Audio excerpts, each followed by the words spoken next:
turn to Devin to give us an overview of what you have, what you should have. You have two documents. You've got this thick document, but don't be scared by that. You've got this chart that Devin's put together, which super simplifies this quite a bit into just a few pages, which kind of gets to the nuts and bolts, which is, again, pretty easy to follow. Does everybody have this chart? Yep. Okay.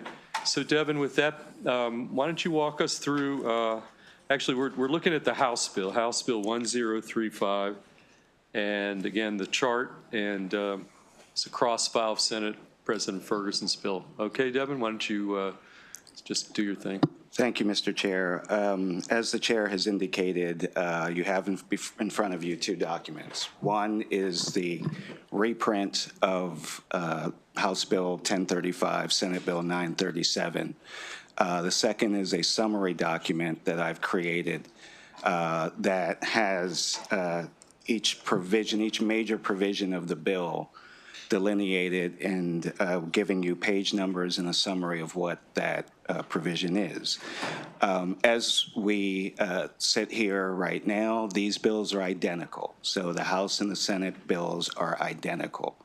And I understand that the House Economic Matters Committee will be taking up their bill as well, I believe, tomorrow. So if you would, turn to page 5 of the bill, of the reprint. And then page 5 begins the discussion of the Department of Housing and Community Development's grant and loan program for Empower. And so what this section does is it authorizes DHCD to issue loans before they could only issue grants to reduce direct greenhouse gas emissions specifically for multifamily residential buildings. Also expands the sources of savings that the department may procure and provide when calculating achievements of greenhouse gas reductions. So this was a separate bill that this committee heard that got incorporated in here for the purposes of reducing the greenhouse gas reduction, but also by adding the loan provisions in this bill, it actually has significant cost savings for ratepayers as well. Because it expands those authorities and then turns it into loans, which are obviously repayable. So that begins on page 5 of the preprint, and you can see the language there is just pulling in loans from DHCD. Yeah. Yeah, actually, I think it would be good, as we go through, rather than wait until the end, I think as we go through, Devin, you'll take some questions. Senator Simoner? I knew you were going to ask me that question, and I didn't check on the way, but it was April's bill. April had that bill, and We'll get the answer before we leave. Yeah, fair. So if you would turn to page 8-9 of the reprint, this begins the discussion of natural gas in the STRIDE program. And so obviously, if you recall the hearings, this was a concern that you all brought up during the hearings regarding whether or not that STRIDE program was actually helping or harming ratepayers. So beginning on page 9, you will see that the amendments make sure that safety and reliability are still appropriate for the STRIDE program, and that nothing in this section obviously says that you can ignore safety. But then beginning on page 10 are the adjustments to the STRIDE program. And so what it does is amend STRIDE to allow for infrastructure improvements limited to the safety of the system, specifically requiring a risk and cost-effective analysis and prioritization process, a notification requirement for utilities to notify customers 6 months prior to commencing work, and then subsequent notifications as they go through the program. As you will also see, the part of the analysis compares the cost of proposed, I'm on page 10 of the reprint, cost of the proposed replacement projects with alternatives to replacement, including leak detection and repair, the plan for notification of customers. The customer notification plan requires initial notification and then at least 2 subsequent notifications as determined by the commission. The communication of accurate description of what those project activities are and any other information the commission considers valuable to evaluate the plan. If you go to page 12 of the reprint, let me slow down to make sure I don't have any questions. If you go to page 12 of the reprint, you'll see what the provisions are amended to allow the gas company to recover costs. So the plan shall demonstrate customer benefits in that the gas company has analyzed available cost-effective options to defer, reduce, or remove the need to replace, construct, or upgrade components of the gas company's distribution infrastructure to meet any other requirements established by the commission while setting rates, and that plan is to be filed separately from a base rate proceeding. On page 13, just again, more, go ahead, yes, Senator. Senator Carrozza. Thanks. I just want to make sure on the language where it says, I'm looking at your chart, the plan must demonstrate customer benefits, leak detection and repair, analyze any alternatives to repair. I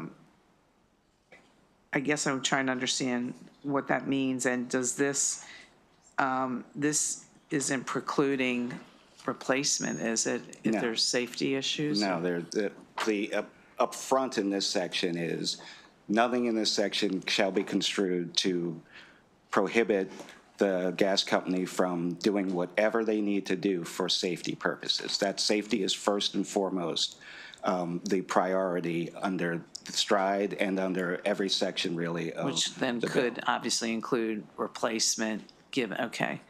And then, But in order, even under those conditions, what this language wants the gas companies to do is let the PSC know what their plan is, and so that the PSC can be informed rather than on the front end rather than on the back end. so would that, the plan is on, obviously submitted on the early end, and that's where this plan would have to demonstrate these, meet this criteria. Correct. Customer benefits, leak detection, and analyze any alternatives to repair. Can you flesh that out a little bit? Sure. So if you look at page 12, sub 6, for a gas company to recover costs associated with eligible infrastructure replacement projects, the plan shall demonstrate customer benefits and that the gas company has analyzed available cost-effective options to defer, reduce, or remove the need to replace, construct, or upgrade components of the gas company's distribution infrastructure, including leak detection and repair, and met any other requirements established by the commission while setting the rates under this title. So when the commission sets the rate for an infrastructure improvement under this title, the commission has the authority to add additional requirements if necessary. But if you go back to page 10, page 9, up front in sub B, allowing for the appropriate acceleration of gas infrastructure improvements when necessary to ensure safety and improve reliability and consistent with state policy. And then sub C says, nothing in this section may be construed to alter a gas company's obligation under this section, this division, to make improvements to a gas system that are necessary to ensure the safety of the gas system. So in Baltimore City, if there is a risk of some untoward actions happening with regard to the gas system, the BG&E will be able to go in and do the safety repairs necessary to, irrespective of STRIDE.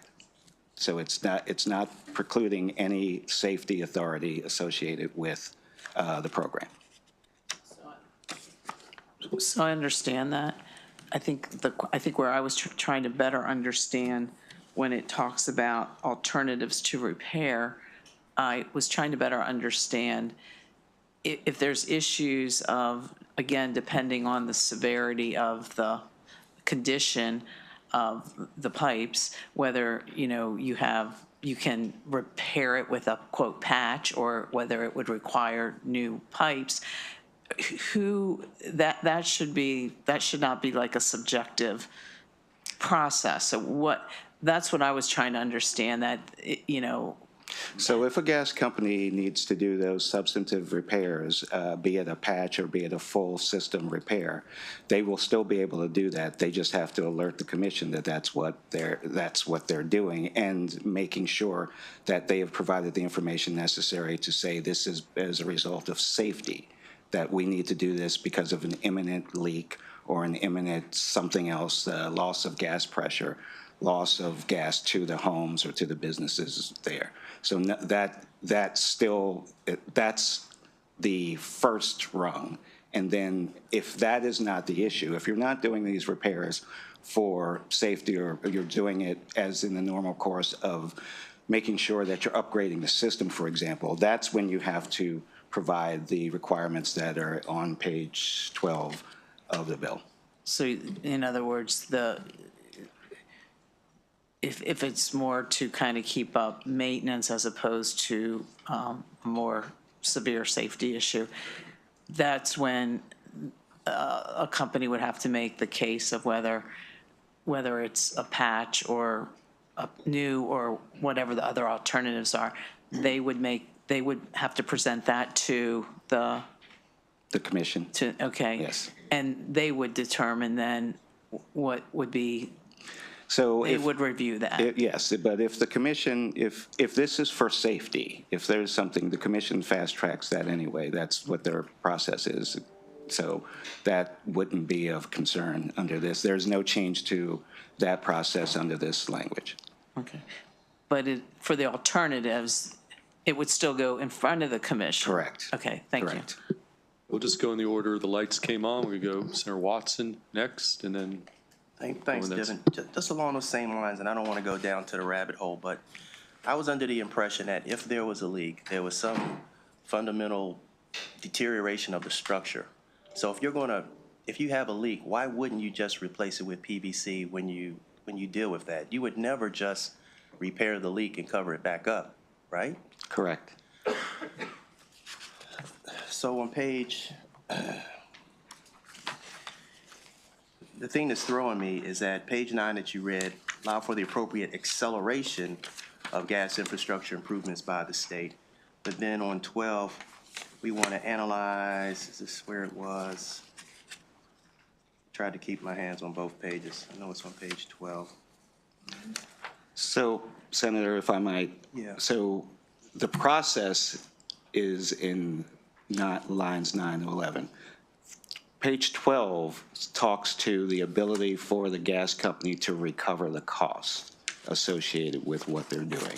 Gotcha. So there are some requirements that are added under page 12 that ensure that the testimony you heard, or the questions that you all asked were the gas companies improperly doing construction or repairs that weren't necessary Right. for the system. Mm-hmm. And this language, the language that prefaces this, is no, you're still going to do everything that you've normally done.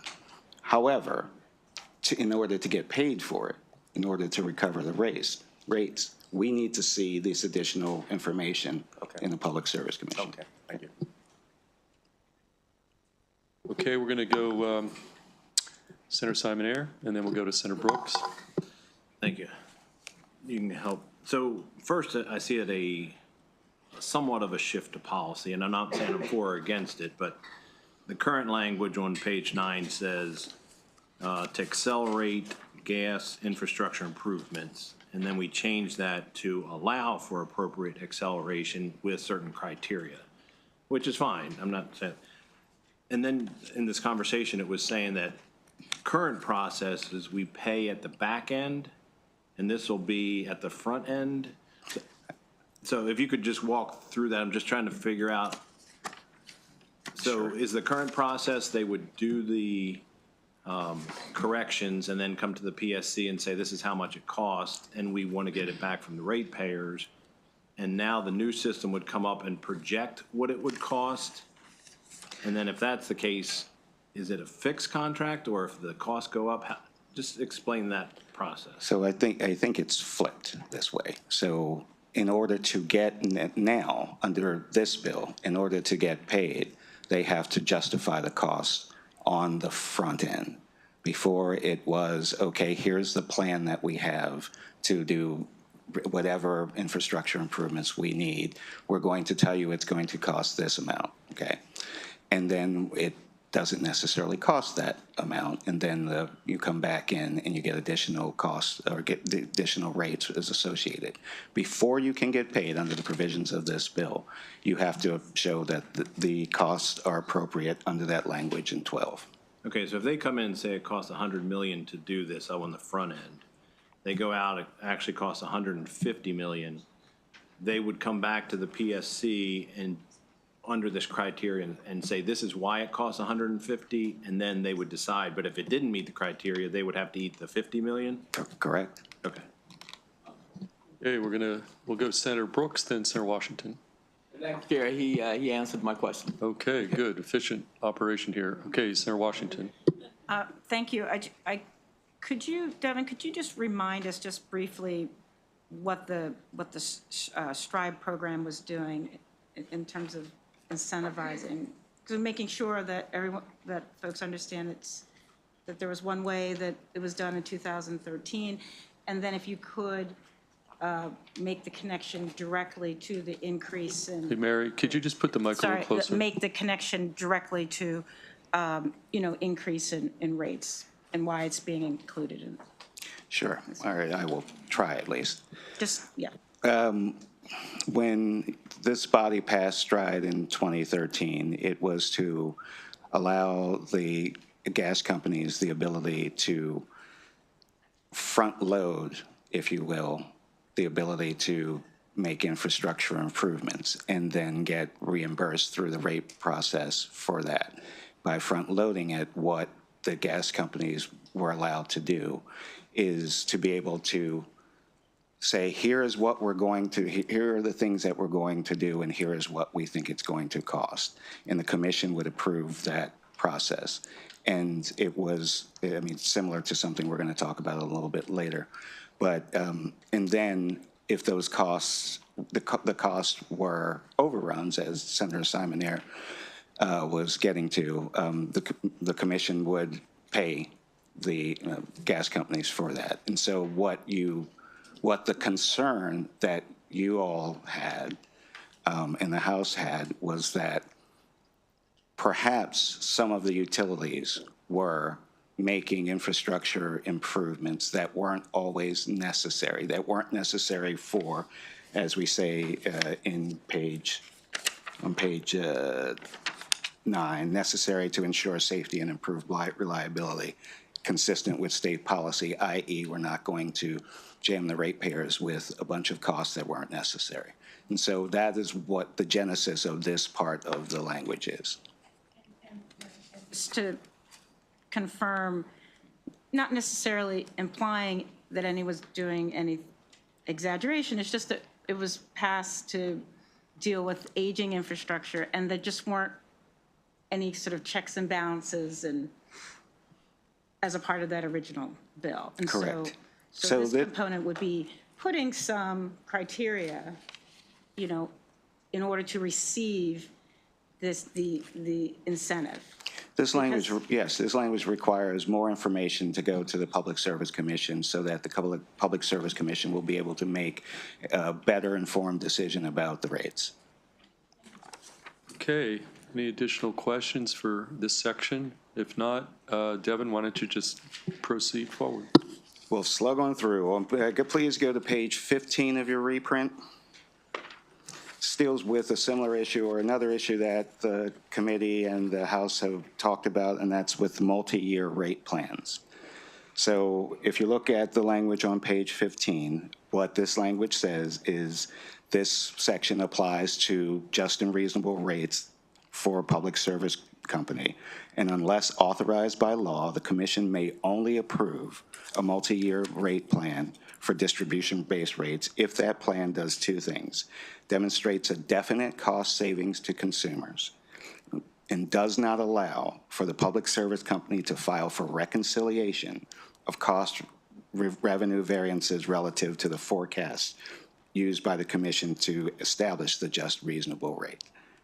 And then a public service, the additional language is, if the Public Service Commission company has filed for a multi-year rate plan, can't file for a reconciliation unless the filing for the reconciliation was made on or before January 1, 2025. So what that prohibits any additional multi-year rate filings from existing multi-year rate plans under this section.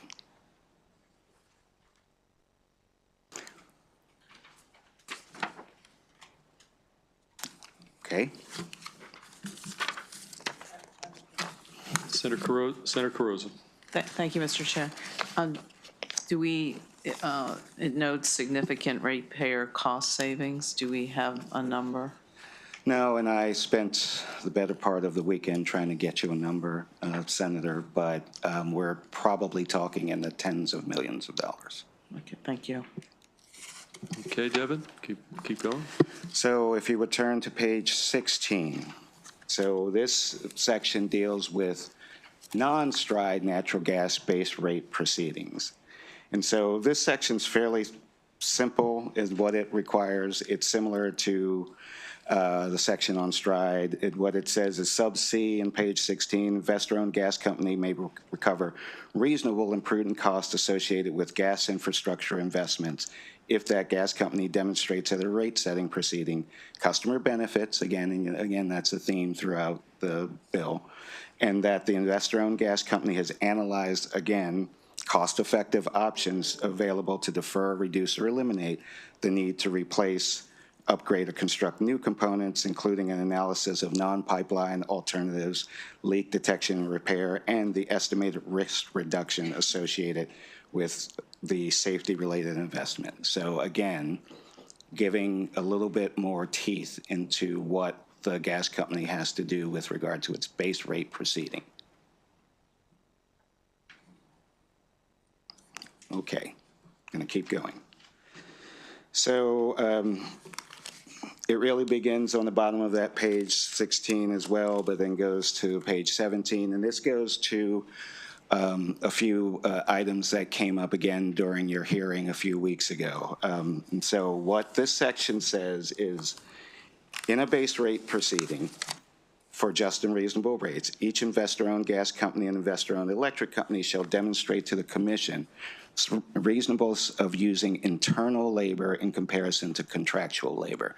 There was a conversation that you all had during the bill hearing where it was asked and presumed that contractual labor is more expensive than internal labor.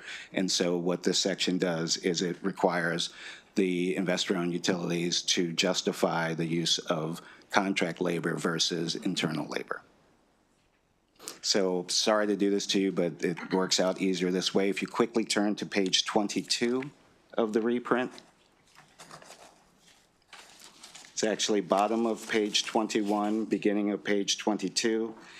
It's a very similar provision, so 4504 sub B, a public service company may not recover through rates any costs associated with, one, memberships, dues, sponsorships, or contributions to an industry, trade association, group, or related entity exempt from taxation under 501 of the IRC, or the acquisition, use, or allocation of costs associated with a private plane that is owned or leased by the public service company or its holding company.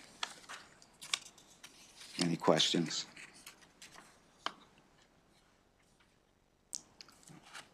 Okay. So let's go to page 18 of the reprint. So this deals with large load customers. And so large load customers are defined as, in page 18, line 4, commercial or industrial customer for retail electric service that has or is projected to have an aggregate monthly demand of at least 100 megawatts and has or is projected to have a load factor of over 80%. And what this language does is, if you go to sub B, it's the intent of the General Assembly that residential retail electric customers in the state should not bear the financial risks associated with large load customers interconnecting with the electric system serving the state. So on or before July 1st, each electric company shall submit to the Commission for approval a specific rate schedule for large load customers that accomplishes subsection B.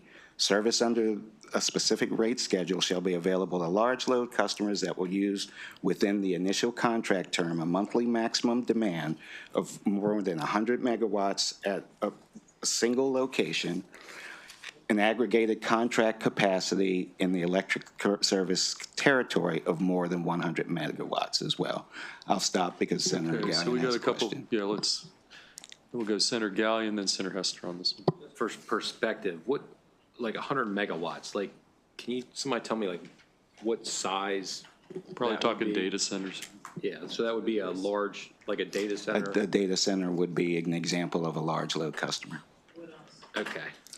So there are certain manufacturing facilities, industrial facilities in the state that use that much energy. I can't name them off the top of my head, I'm sorry, Senator, but it's more than just data centers is what this language would capture. I believe it's about 20 or so other facilities that meet the requirements of this section.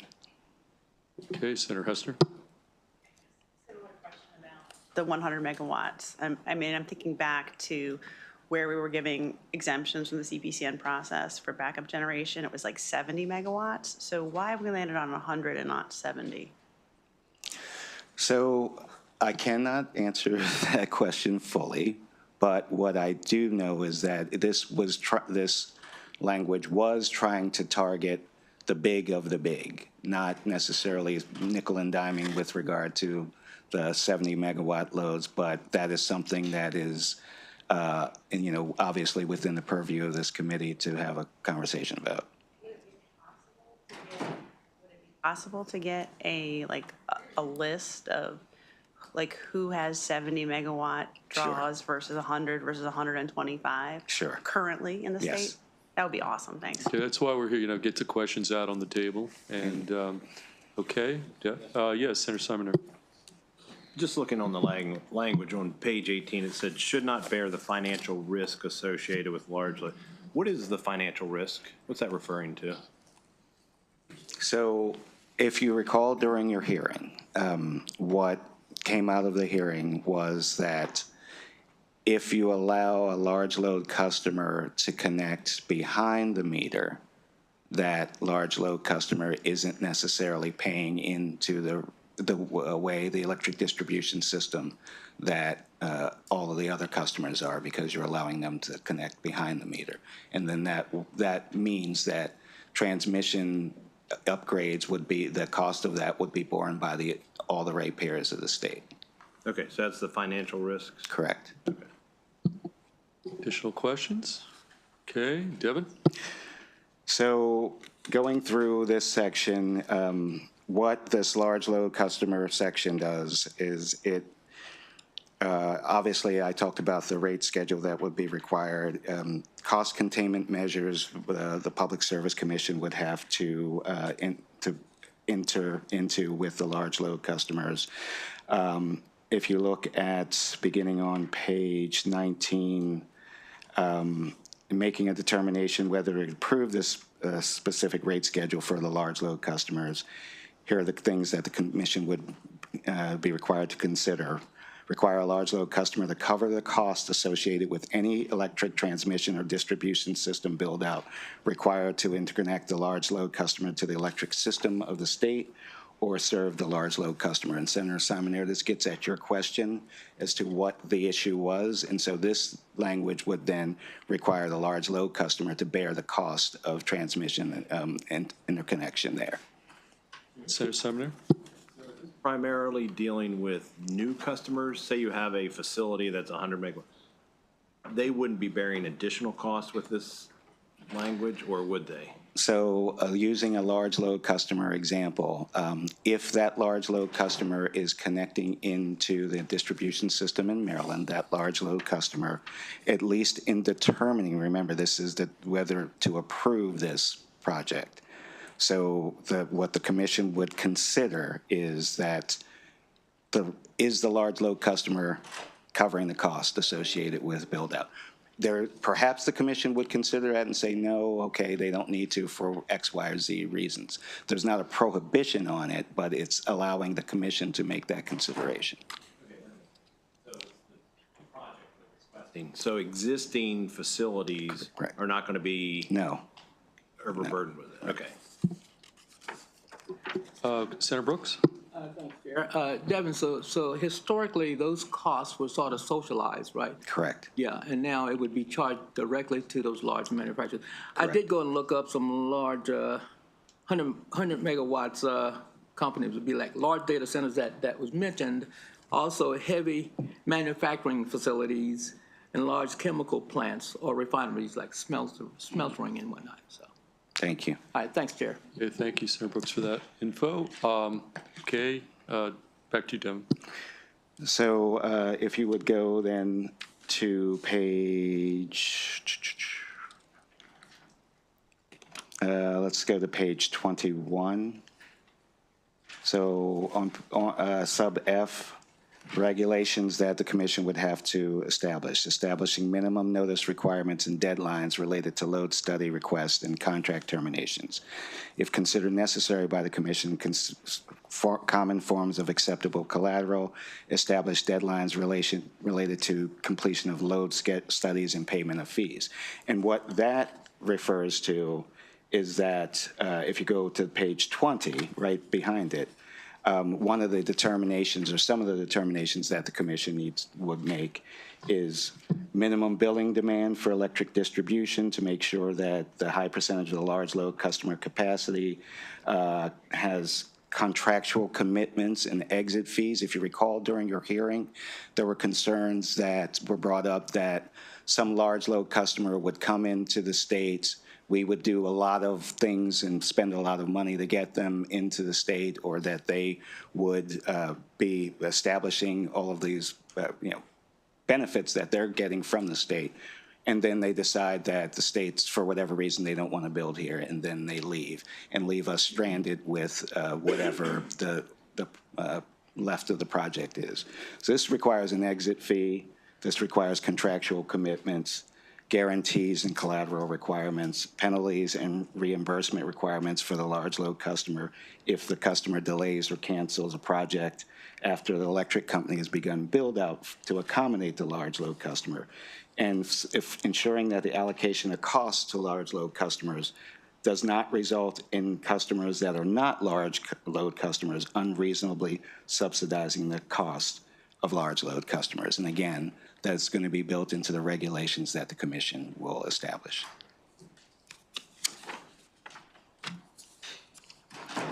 So turning to page, we did page 22 as far as the membership. Page 22, beginning on line 6, this starts the conversation about nuclear. And so this part of the conversation about nuclear, is talks about the requirement of the Maryland Energy Administration, Public Service Commission, and Department of Natural Resources Power Plant Research Program to seek cost-sharing agreements with nearby states or federal facilities for build-out of nuclear generation. So by December 1, 2026, MEA shall report to the General Assembly the status of efforts made to make these partnerships, including an assessment of any opportunities to participate with other states, federal agencies, and public or private partners in a multi-state procurement of new nuclear energy technology. So again, during the hearing, you heard comments about the cost of nuclear and whether or not that can be distributed throughout not just Maryland, but throughout the region. Now, Calvert Cliffs is obviously the largest supplier of energy for the state, but Calvert Cliffs obviously also sends a lot of electrons across borders. And so if we're going to go down a path for increased nuclear generation, this language says, let's see if we can get others to play with us. Yeah, we've got Senator Watson on this one.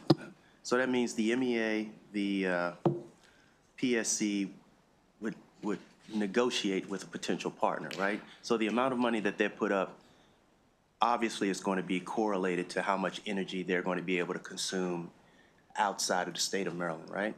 So it requires the MEA and the others to pursue the conversations. I don't think they would be doing any negotiations, though. So who does the negotiating? That would come back to the commission, and I would imagine that, so the language is silent on that here, but I would imagine that the commissions of the various states would begin that conversation themselves. Okay, I'm just thinking in the back of my mind, it has to be a metric of how much money I put up versus how much energy is it going to generate for the geographic region that I care about. And somebody's got to make that determination, so we're going to leave it to the PSC to figure it out. So you all will have a great bite of the apple, because in December 1, 2026, MEA is going to come back in here and they're going to tell you, hey, we did this and we talked to Virginia and Pennsylvania, and Virginia and Pennsylvania are all in if we can build small modular reactors. They have said that they will pursue that with us. However, there's no contract, there's nothing else. And then MEA will sit here in front of you like I'm doing right now and say, hey, state, here's what we've heard from the other jurisdictions. What do you want to do? Okay, thank you. Okay, Devin? So, I really hate to do this, but if you would skip to page 39.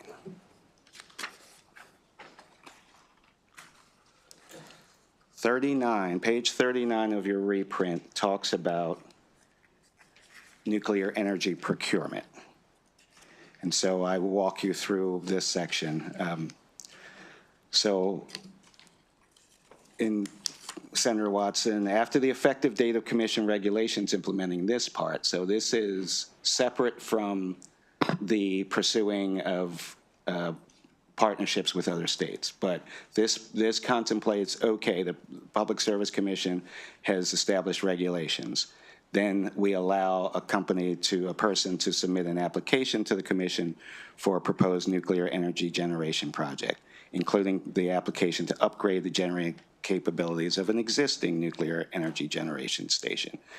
Upon receipt of that application, the commission opens an application period, provides notice that the commission's accepting applications. They set the closing date for the application period to be not sooner than 90 days after the notice provided, because again, the theory of this bill, as was introduced and as these amendments suggest, is to fast track as quickly as possible a lot of these processes associated with getting new generation in the state.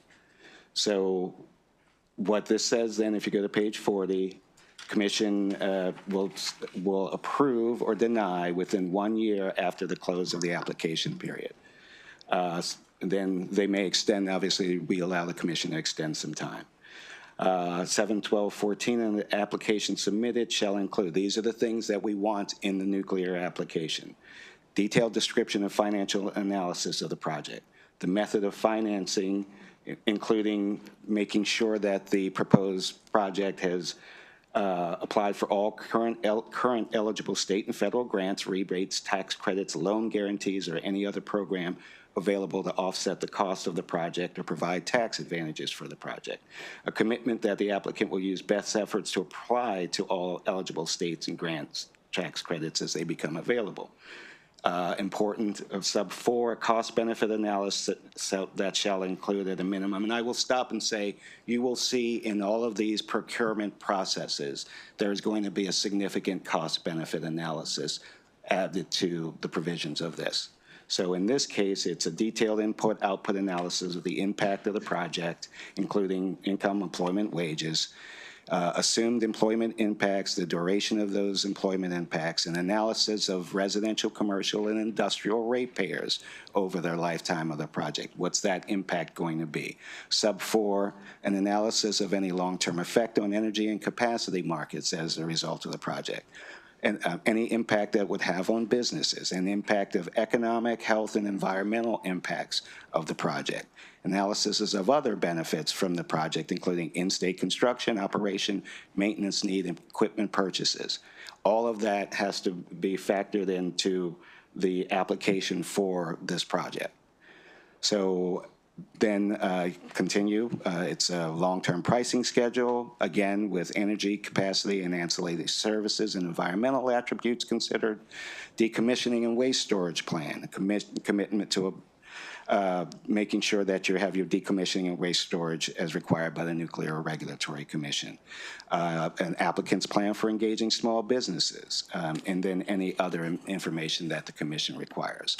All of that has to be contained in the application for the nuclear energy generation station. Okay. Yes, Senator Watson. Yep. Any entity can come in and go through this process and plant their own small nuclear reactor. Is that right? Any entity. If they can go through this process and if they can meet all of the requirements of this section, then, for example, earlier in the description, I believe it's on page 39 or page 40, it allows, including an application on page 39, to upgrade the generation capabilities of an existing nuclear energy generation station. So under this section, the owners of Calvert Cliffs could say, okay, we're going to build a third reactor. We're going to come through this process. Could a Chinese company with their own money come in and be a part of this? Here's why I'm asking. We've had a great deal of discussion about maglev and how the company is going to come in and fully pay for, the first leg of it. It's not going to cost the state any amount of money, but there are many people concerned about a foreign entity coming into our state and doing that. Is that possible with this if they come in? Wherever the technology is most mature, could this happen? So you're probably not going to like this answer, but I don't believe that it is necessarily precluded in this process, Okay. But it's highly unlikely given all of the requirements, including connecting to the distribution grid in Maryland and all of the other. If any company decides to pursue this path, they're going to have to abide by all of the requirements here and have a significant amount of financial capital to be able to pursue this process. Right. I know we want to rely on our own energy generation, but I know we don't want to have to rely on other countries to provide it. And I was just trying to see maybe if there's an unintended consequence here that I'm not seeing. So in reading through this last night, I do not recall seeing a provision that says it must be an American-owned or U.S.-based company or anything like that. That is something that I think obviously could be added to the legislation. All right. Thank you. Just curious. Okay, Senator Hester. I was just, the senator's question caused me to think. I mean, we've had bills in here before about, foreign adversaries buying agricultural land and having at least 51% of that owned, by somebody in the United States. And we have seen bills in other states where, foreign interests are buying ag land around critical infrastructure areas, which now include data centers. So, I mean, I think I don't think we should require that they're U.S.-based, but I think working off that watch list that the federal government has might not be a bad idea. Okay, Devin. So if you would turn to page 44 to continue, beginning in line 11. Sorry, Senator Carrozza. Devin, on page 42, Yes, Senator. this spells out the criteria that any of the applicants would. Correct. So, You were sorry, quiet. you're right, I skipped that part. I have it paper clipped here, too. The criteria, again, as I said in the previous section about the distributed criteria here, lowest cost impact to ratepayers. of the price set under long-term pricing schedule. So recall that we talked about that they would be required to have a 15-year long-term pricing schedule. Potential reductions in transmission congestion prices within the state. So you build a small modular reactor, you build a third, you improve Calvert Cliffs, does it reduce transmission congestion prices? That's a criteria that would be a positive for this development. Changes in capacity prices. Our capacity prices drop because we've adding new generation into the queue. That is a positive for the state. Potential reductions in locational marginal pricing. So the LMP pricing associated with development of dispatchable energy, is a benefit for the state if that were to happen. Long-term changes in capacity prices within the state as it compares to conventional energy sources. So what does that meet with, for example, the fact that we're still producing or we're still using power plants that use coal and oil? And is this cheaper and makes more sense than coal and oil?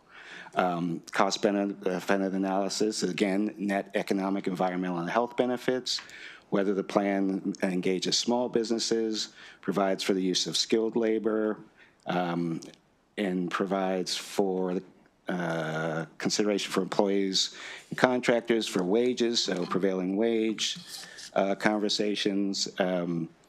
Then siting and project feasibility. Is the site, the location appropriate here? And then what extent would the project require transmission and distribution infrastructure improvements? So on the transmission congestion, this is getting to, as part of the criteria, it would show less reliance on out-of-state transmission lines coming in, that you're showing a reduction in that? Correct. Okay, thank you. Okay, Senator Brooks. Thanks, Chair. Devin, going back to Senator Watson's question, he used the example of maglev, but if a foreign company were to come in and want to do that, would they not be subject to those same multiple regulatory layers that, say, regular U.S. companies are subjected to? Yes. Okay, all right, thanks. Thanks, Chair. Okay, Devin? So now on page 44, line 11, here are the unlesses. The commission may not approve an application for a nuclear energy generation project unless the project is connected to the electric distribution system serving Maryland. Over the duration of the project's life, the projected net rate impact for an average residential customer based upon an annual consumption of 12,000 kilowatt hours, and combined with the projected net rate impact of other nuclear energy generation project, does not exceed whatever amount the commission determines. So this cannot impact rates above what the commission determines that long-term pricing schedule should be. Over the duration of the proposed long-term net rate impact for all non-residential customers also does not exceed the percentage determined by the commission. Sub 4, price specified in the long-term pricing schedule does not exceed an amount determined by the commission. Now, this is all so that the commission has the opportunity to set the floor, or the ceiling, depending on how you look at it, for what the rate impact based upon that long-term pricing schedule that I talked about earlier would be set by the commission, so that this is a hedge against ratepayer impact here. And then there will be a further one coming later. And then when calculating the projected net average rate impacts, the commission shall apply the same net long-term cost per megawatt hour to residential and non-residential customers to keep them even. And that information will be kept confidential so that so assuming that the number is high, and then the entity would probably go to the highest number there. And so that will be kept confidential so that there is no gaming of the system. On page 45, an order the commission approves will specify the long-term pricing schedule. So when the commission makes an order, they're going to tell in that order what the long-term pricing schedule is, what the duration of that long-term pricing schedule is, not to exceed 30 years. Payment may not be made under a long-term pricing schedule until electricity supply is generated by the project. No project gets any money until electricity is on the grid. Ratepayers in the state shall be held harmless for any cost overruns associated with the project, and any debt instrument issued in connection with the project will have language saying that the debt is not a liability of the state. Devin, can we just, Vice Chair Kagan has a question. Really quick question, Devin. Page 44, lines 5 through 9, Governor's Office of Small Minority Business and Women Business in consultation shall provide the support to potential minority investors, blah, blah, blah. And on the, yikes, hold on. I just lost it. The very next page. Yikes. Where did I lose it? Small minority women, here it is, page 46. Crap. It also references veterans. I'm looking now in all the places. I think I'm on too many pages at once. Just for consideration later, if we're gonna also be helping veterans, we might want to include them on page 44. Got it. So I know that's the name of it, but it also has So page 44 relates to page 43B1, where the requirement here is that any applicant for a nuclear energy generation station is going to make serious good faith efforts to solicit and interview minority investors. So if you would like, that could be veteran-owned as well. minority women and veterans, small businesses, if we include all those. Sure. Okay, if the committee is inclined. Thank you.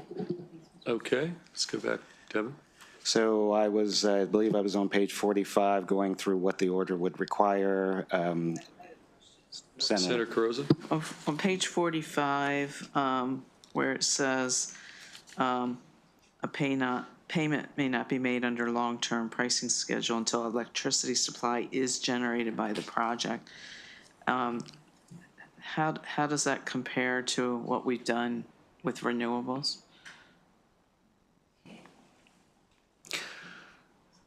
That is a good question. This Difference is a ratepayer protection, correct? Correct. Okay. I'm asking the question, I don't know, but I wanted to. So different sources of generation in the state have been, as you all have passed legislation to authorize different sources of generation in the state, you've authorized them in a number of different manners. And so one way to authorize different sources of generation is the way that this suggested in the bill. Other ways of trying to establish different sources of generation have created REC prices, which this actually does for nuclear generation, which we will get to in a minute. For example, solar has a separate REC price carve out for solar RECs associated with that generation. The nuclear would have a REC price, would have a REC carve out as well for what's called ZRECs that we'll talk about, zero emission credits that we will talk about in a minute. And so it is, but standard office service, natural gas generation, for example, does not have a REC component associated with it. And so these two provisions under number 3 specifically are ratepayer protections, is that? Correct. Okay, thank you. Okay, Devin? Okay, I'm losing my spot. On page 45, we talked about the minority business enterprise participation goals. No, actually, we didn't. So an order approving nuclear energy generation project vests the owner of the project with the right to receive payments according to the terms. So there's they will get, if they do everything they're supposed to do, they will get paid. On or before March 1 of each year, the commission shall report to the governor and the general, this committee and the House Economic Matters Committee on applicant compliance with the MBE goals and with respect to the community benefit agreement. So this if you're going to do this nuclear generation, you have to have a community benefit agreement for the communities associated with where the generation is going to be built. And so that is why we have, as the Vice Chair pointed out, availability and use of opportunities for local businesses, small minority, women-owned, and veteran-owned businesses associated with it, so that the communities where these plants may be located will get direct benefits associated with the build-out of the plant. Let's see where I am now. Okay, we're still on page 46 now. If the commission approves an application that demonstrates that it has positive net economic impacts and environmental health benefits, they will issue orders in compliance with the previous section. When calculating the net benefits to the state, the commission obviously may hire contractors, independent consultants. The commission may not issue an order to facilitate the financing of a nuclear energy generation project unless there has a community benefit agreement attached to it. Then this section 7.1219 walks through what the requirements are for continuation of the MBE program, and making sure that to the extent practicable and authorized by the U.S. Constitution, an applicant approved for a nuclear energy generation project shall comply with the state's MBE program. So what this language is getting to is it really wants minority, small business, and women-owned business participation in this. So the commission's going to have several bites of the apple to be able to determine to determine whether or not that community benefit agreement, whether that minority business enterprise actions have been taken. And so on 47, it continues to go through there. So again, sorry to do this to you, but if you would go back to page 23.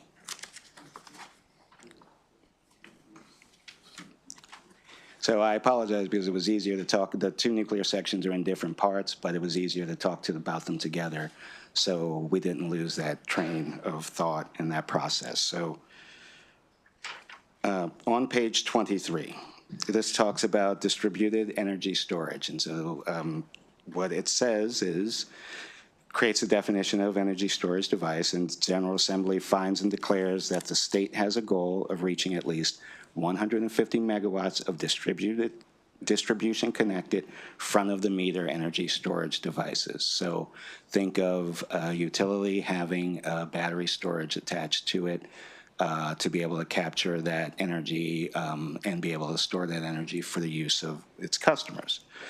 On or before July 21st and 2125 and July 1, 2026, Commission shall notify each investor-owned utility of its proportion of this goal to achieve 150 megawatts of battery storage based upon the electric company's service load or other criteria established by the Commission. And then by November, within August, September, October, November, 4 months, the Commission shall require each IOU to submit a plan to achieve up to 1/3 of the proportion of distributed connected front-of-the-meter energy storage devices